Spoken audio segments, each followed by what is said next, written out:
अब खबर बिहार से। बिहार में एक के बाद एक अपराध की घटनाओं से मुख्यमंत्री नीतीश कुमार बैकफुट पर है। न सिर्फ विपक्ष बल्कि सहयोगी बीजेपी के नेता भी उन्हें घेरने लगे हैं। 2 दिन पहले पटना में इंडिगो एयरलाइन के स्टेशन मैनेजर रुपेश कुमार की हत्या हुई। अब बिहार के मधुबनी जिले में 15 साल की नाबालिग से रेप के बाद उसकी दोनों आंखें फोड़ने की कोशिश की गई। पीड़ित बोल और सुन नहीं सकती है, वो पहचान करने के लायक ना रहे, ये तय करने के लिए आरोपियों ने किसी नुकीली चीज से उसकी दोनों आंखों पर हमला किया। डॉक्टरों के मुताबिक बच्ची की एक आंख पूरी तरह खराब हो गई है और दूसरी आंख में भी गंभीर चोट है। पुलिस ने आरोपी को गिरफ्तार किया है। उधर इंडिगो एयरलाइन के स्टेशन मैनेजर रुपेश कुमार के हत्यारों का अब तक कोई सुराग नहीं मिला है। एक आरोपी जो है ना, उसमें गिरफ्तारी हो गई है उसकी, जो उसका भाई बयान दिया।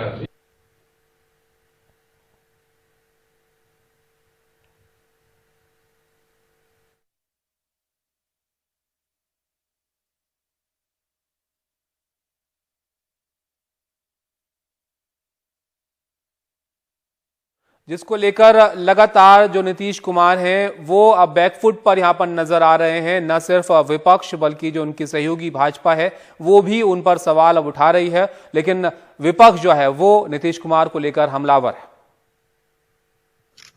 मंगलवार शाम पटना के पूना ईचक इलाके में रुपेश कुमार जब इस गाड़ी से अपार्टमेंट के गेट के अंदर जाने वाले थे तब उनकी हत्या कर दी गई।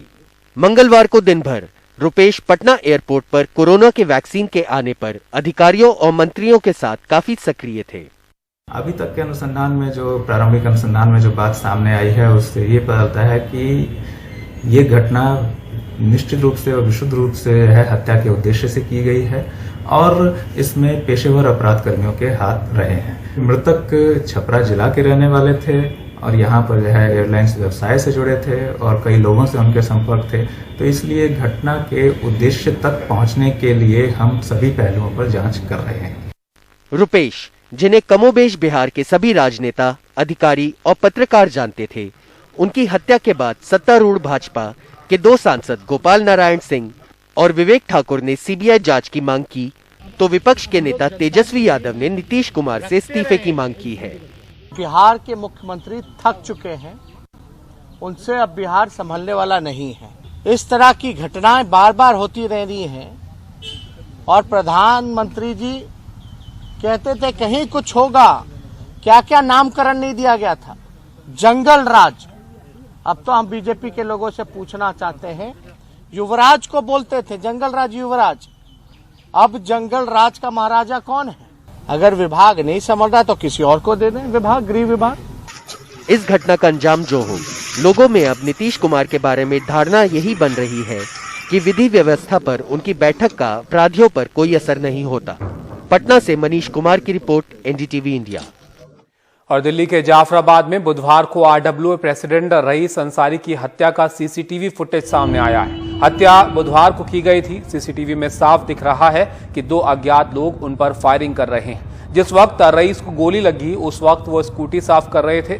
गोली लगने के बाद उन्हें पास के जेपीजी अस्पताल में ले जाया गया, जहां उनकी मौत हो गई। घटना को अंजाम देते वक्त हमलावर मास्क पहने हुए थे। पुलिस मामले की छानबीन कर रही है और शुरुआती जांच में मामला आपसी रंजिश का नजर आ रहा है। सीसीटीवी में ये जो मर्डर है उसकी तस्वीरें कैद हो गई।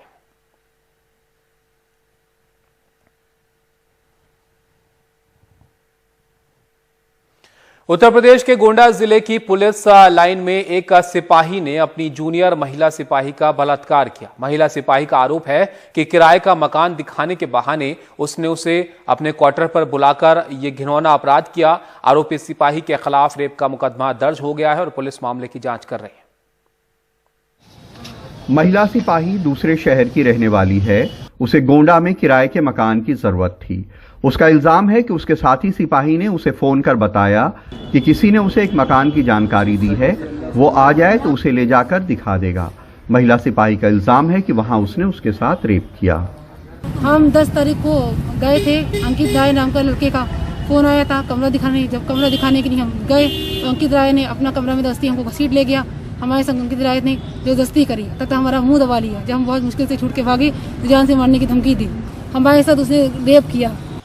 महिला सिपाही का कहना है कि वो इस वारदात से इतना डर गई कि उसने इसकी किसी को जानकारी नहीं दी। जब उसने अपने घर वालों को फोन कर आप बीती बताई तो उसकी मां और भाई उसके पास पहुंचे। उनके कहने पे उसने घटना की रिपोर्ट दर्ज कराई।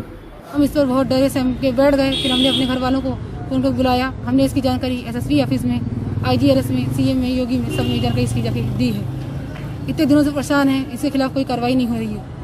पुलिस के लोग विभागीय मामला होने और पुलिस की बदनामी की वजह से इस मामले में फूंक फूंक के कदम रख रहे हैं। पुलिस लाइन में तैनात एक महिला आरक्षी द्वारा एक तहरीर दी गई है, जिसमें उसके द्वारा एक दूसरे कांस्टेबल को आरोपित किया गया है। इस पर अभियोग पंजीकृत कर लिया गया है और विवेचनात्मक कार्रवाई की जा रही है।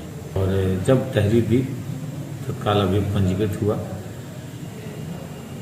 और चूंकि विभागीय दोनों हैं और इसका तत्काल जो कार्रवाई है वैधानिक वो की जा रही है।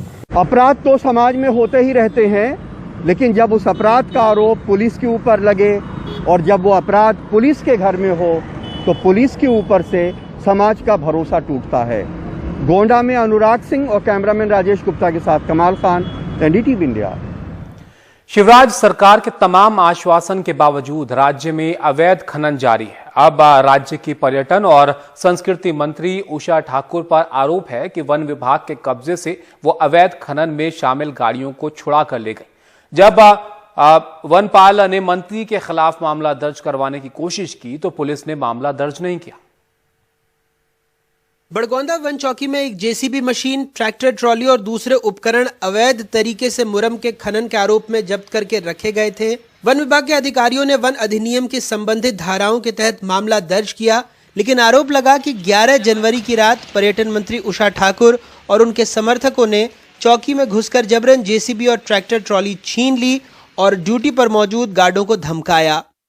माननीय मंत्री सुश्री उषा ठाकुर और उनके कार्यकर्ता ये आए और JCB उनको डरा हमारे जो कर्मचारी थे उनको डरा धमका के और JCB ट्रैक्टर ट्राली मैं ट्रैक्टर के यहां से निकाल कर ले गए। मंत्री का कहना है शिकायत गलत है। उनके समर्थक अपने खेत की मिट्टी से सड़क समतल कर रहे थे, वहीं कांग्रेस मामले में हमलावर है। मेरे मंडल अध्यक्ष मनोज पटेल पाटीदार ने अपने ही खेत, लगभग 100 बीघा जमीन है उसकी, वहाँ अपने ही खेत की मिट्टी निकालकर JCB से उस रोड का समतलीकरण कर दिया ताकि भाई बहनों को कोई कष्ट ना हो। इसके पहले कई बार वो वन विभाग के संज्ञान में इस बात को ला चुके थे कि इस मार्ग का आप समतलीकरण कर दीजिए। मैं कार्यक्रम समाप्ति के पश्चात उस मार्ग से संध्या के वक्त अपना पाठ करते हुए इंदौर की ओर प्रस्थान कर गई। उषा ठाकुर जी ने जो ये कृत्य किया है ये बहुत ही निंदनीय है। वो विधानसभा सदस्य पहले है, विधानसभा कानून बनाने वाली संस्था है, बहुत ही गरिमामयी संस्था है, उनकी सदस्य है और फिर वो उस क्षेत्र से सदस्य है जहां बाबा साहब अम्बेडकर का जन्म हुआ है। एक मंत्री रहते हुए अगर इन्हें कार्य किया है तो मैं शिवराज सिंह चौहान से मांग करता हूं कि जब वो गुंडा बदमाशों को चैलेंज करते हैं, ये कृत्य कौन सा है। इस मामले में वन विभाग के आवेदन के बावजूद कोई प्रकरण दर्ज नहीं हुआ है। कांग्रेस ने इस मामले में मंत्री का इस्तीफा मांगा है। वन विभाग कह रहा है कि इस मामले की जांच अब PCCF स्तर के अधिकारी करेंगे, लेकिन बड़ा सवाल यह है कि क्या कोतवाल किसी मंत्री की जांच कर सकता है, वो भी तब जब इस मामले में प्रकरण तक दर्ज नहीं हुआ हो। इंदौर से हेमंत और भोपाल से कैमरा पर्सन रिजवान खान के साथ अनुराग तिवारी, NDTV इंडिया।